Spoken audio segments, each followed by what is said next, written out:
となると優先すべきは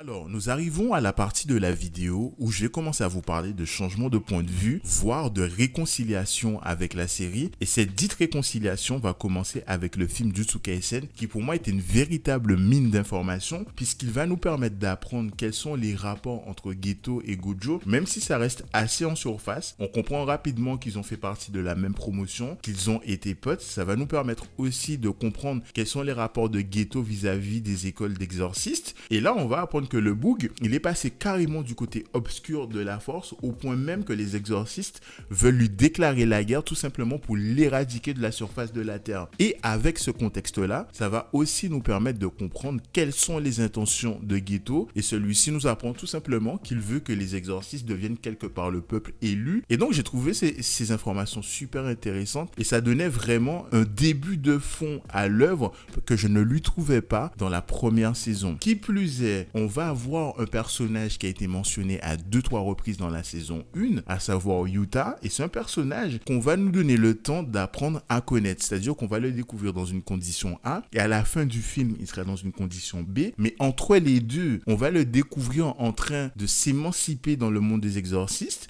il va rencontrer du monde, donc des amis, des fléaux, et tout ce petit cocon de rencontres va véritablement nous permettre de limite grandir avec lui au sein de ce monde. Et je me suis dit à la fin du film, mais en fait, il a réussi à faire tout ce que la saison 1 n'a pas pu faire, nous donner à la fois le fond et la forme. Et en bonus, il me permet même de me poser des questions en mode, mais attends, si Yuta a vaincu Geto et en plus il l'a tué, sachant que ce film se passe bien avant la saison 1, pourquoi Geto est-il toujours en vie? Et donc à la fin de ce film, je suis forcé de vous avouer que j'étais hypé et que je me disais il faut absolument que je voie la saison 2 en espérant obtenir un peu plus de réponses tout en conservant la forme.